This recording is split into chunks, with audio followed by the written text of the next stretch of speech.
پرویز خٹک کی جماعت جو ہے وہ کوئی بہت تگڑی جماعت نہیں ہے، جو عوام ہے اس میں تو ان کی کوئی پذیرائی خاص طور نہیں ہے۔ آفیشیل سیکرٹ ایکٹ کی خلاف ورزی کی تو اس بنیاد کے اوپر اگر ان کو سزا ہوئی تو وہ پھر تاحیات نااہلی کی شکل بھی اختیار کر سکتی ہے۔ کوشش یہ لگ رہی ہے نون لیگ کی کہ الیکشن جو ہیں وہ اگلے سال ہوں۔ نواز شریف بھی صورتحال سے خوش نہیں ہیں کیونکہ ان کی واپسی کا رستہ ہموار نہیں ہو سکا ہے۔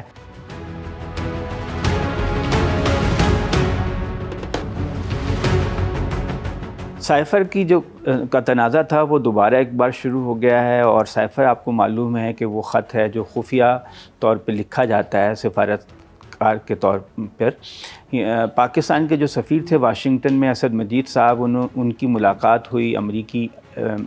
وزارت خارجہ اسٹیٹ ڈپارٹمنٹ کے ایک اعلیٰ افسر سے، ڈونلڈ لو سے، اور اس میں ڈونلڈ لو نے مبینہ طور پر انہیں کہا کہ اگر پاکستان میں وزیر اعظم عمران خان کے خلاف تحریک عدم اعتماد کامیاب نہ ہوئی تو اس کے سنگین نتائج ہوں گے۔ یہ بات جو ہے وہ ظاہر ہوئی، اور عمران خان نے خط لہرایا اور کہا کہ یہ خط جو ہے لکھا گیا تھا امریکہ کی جانب سے۔ سائفر ایک کوڈڈ خط ہوتا ہے، خفیہ خط ہوتا ہے سفیر کی جانب سے، اور اس کا ظاہر کرنا جو ہے وہ آفیشیل سیکرٹ ایکٹ کی خلاف ورزی سمجھا جاتا ہے۔ لیکن عمران خان نے اس پورے خط کو تو ظاہر نہیں کیا تھا، صرف اس میں جو اس کا مندرجات تھے اس میں سے کچھ باتیں بتائی تھیں کہ ان کی حکومت کو گرانے کے لیے امریکہ کی طرف سے مداخلت ہو رہی ہے۔ انہوں نے اس کے لیے سازش کا لفظ استعمال کیا تھا۔ بعد میں نیشنل سیکیورٹی کونسل کی میٹنگ ہوئی عمران خان کی سربراہی میں، اور اس میں اس بات کو تسلیم کیا گیا کہ یہ تھریٹننگ ٹون تھی امریکہ کے سفارتکار کی طرف سے، اور یہ پاکستان کے معاملات میں کھلی مداخلت تھی، اور اس کے اوپر ایک ڈیمارشے دیا جائے گا، یعنی امریکہ کو ایک احتجاجی مراسلہ دیا گیا۔ اس کے بعد جب شہباز شریف وزیر اعظم بن گئے تو پھر نیشنل سیکیورٹی کونسل کی اعلیٰ سطحی میٹنگ ہوئی جس میں افواج پاکستان کے سربراہ اور وزراء شامل تھے، اور اس میں پرانی جو نیشنل سیکیورٹی کونسل کی میٹنگ تھی اس کے مندرجات کی تصدیق کی گئی، توثیق کی گئی، اور کہا گیا کہ یہ سازش نہیں تھی البتہ، اور جو سازش کا تاثر ہے یہ غلط ہے، البتہ مداخلت کی بات کی انہوں نے توثیق کی۔ یہ جو مقدمہ بنایا جا رہا ہے عمران خان صاحب پر وہ یہ ہے کہ انہوں نے آفیشیل سیکرٹ ایکٹ کی خلاف ورزی کی۔ یہی بات وزیر داخلہ رانا ثناء اللہ کہہ رہے ہیں۔ اس وقت دو صحافی نجم سیٹھی اور حامد میر نے بھی کہا تھا کہ ہمارے پاس بھی سائفر کی کاپی ہے، تو کیا اب ان کے اوپر بھی آفیشیل سیکرٹ ایکٹ لاگو ہوگا؟ ان کے ٹویٹس کے جو عکس ہیں وہ موجود ہیں۔ بہرحال یہ ایک ایسا مقدمہ ہے کہ اگر اس کی کاپی جو عمران خان، اعظم خان جو کہ ان کے پرنسپل سیکرٹری تھے، ان کے پاس اس کی کاپی تھی اس خط کی یا سائفر کی، اور وہ ان کے پاس سے وہ کہتے ہیں کہ کھو گئی، وہ عمران خان نے لی تھی پھر نہیں دی، اور یہ بھی اس وقت رپورٹ ہوا تھا کہ عمران خان نے اس کی ایک کاپی 10 اپریل کو پاکستان کے چیف جسٹس عمر عطا بندیال کو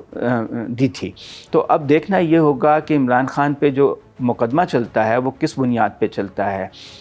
یہ بات تو درست ہے کہ سائفر ایگزسٹ کرتا ہے، اس کا وجود تھا، اور اس میں یہ باتیں لکھی گئی تھیں سفیر کی جانب سے کہ امریکہ کے سفارتکار نے پاکستان کو یہ کہا کہ اگر تحریک عدم اعتماد جو ہے وہ کامیاب نہ ہوئی تو پاکستان کو سنگین نتائج بھگتنا پڑیں گے۔ اب معاملہ یہ ہے کہ عمران خان کا بیانیہ یہاں تک تو درست ہے کہ سائفر ایک حقیقت تھی، لیکن انہوں نے کیا اس آفیشیل سیکرٹ ایکٹ کی خلاف ورزی کی جو کہ ان کے حلف کا حصہ ہے کہ وہ کسی بھی پرائم منسٹر کے طور پر خفیہ بات کو ڈسکلوز نہیں کریں گے، تو اس بنیاد کے اوپر اگر ان پہ مقدمہ چلا اور ان کو سزا ہوئی تو وہ پھر تاحیات نااہلی کی شکل بھی اختیار کر سکتی ہے۔ یہ معاملہ ہے سائفر کا، لیکن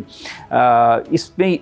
پبلکلی شاید عمران خان کو اتنا نقصان نہ ہو، کیونکہ اس بات کی تو بہرحال تصدیق ہوتی ہے کہ سائفر کا وجود تھا۔ اعظم خان نے جو بیان دیا ہے وہ یہ ہے کہ انہوں نے اسے پلے اپ کرنے کی بات کی۔ انہوں نے یہ کہا کہ یہ جو ہمیں خط موصول ہوا ہے اس کو ہم اپنے سیاسی مقاصد کے لیے استعمال کریں، عوام میں جا کر یہ بات بتائیں۔ پرویز خٹک کی جماعت جو ہے وہ کوئی بہت تگڑی جماعت نہیں ہے، جو عوام ہے اس میں تو ان کی کوئی پذیرائی خاص طور نہیں ہے۔ البتہ کچھ ایسے لوگ جن کا اپنا ذاتی ووٹ بینک ہوتا ہے، 10,000 15,000 ووٹ ذاتی حیثیت میں ہوتے ہیں، ایسے لوگ ان کے ساتھ ساتھ جو شامل ہوں گے وہ ووٹ حاصل کر لیں گے، لیکن جو اس وقت عمومی رویہ لگتا ہے وہ یہ ہے کہ وہ عمران خان کی مقبولیت وہاں قائم ہے، وہ جو بھی کینڈیڈیٹ کھڑا کریں گے اس کو زیادہ ووٹ ملیں گے۔ ان کا کام زیادہ سے زیادہ پرویز خٹک کا یہ ہوگا کہ ہو سکتا ہے کہ وہ نون لیگ کے ساتھ الائنس کر لیں، ان کے ووٹ اور نون لیگ کے ووٹ مل کر ایک جو ہے وننگ کمبینیشن مختلف کانسٹیچوئنسیز میں بنا سکیں۔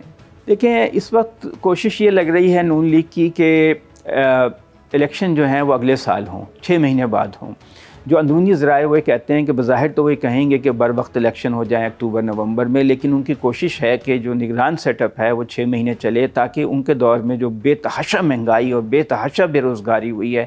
وہ لوگ کسی حد تک بھول جائیں اور سارا ملبہ جو ہے وہ نگران حکومت پہ پڑے۔ تو اس لیے نون لیگ کی تو خواہش یہی ہے۔ دوسرے یہ کہ جہاں عمران خان کی قبولیت نہیں ہے سرکاری سطح پر، وہاں پر نواز شریف اور مریم نواز کی بھی قبولیت نہیں ہے۔ نواز شریف بھی صورتحال سے خوش نہیں ہیں کیونکہ ان کی واپسی کا رستہ ہموار نہیں ہو سکا ہے۔ اس وقت قبولیت جو ہے وہ سب سے زیادہ شہباز شریف کی ہے۔ تو کیا ایسا کوئی الیکشن ہو جائے گا جس میں ایسے پارٹیاں جیت جائیں اور ایسا ملغوبہ تیار ہو جائے کہ شہباز شریف ہی دوبارہ وزیر اعظم بن سکیں؟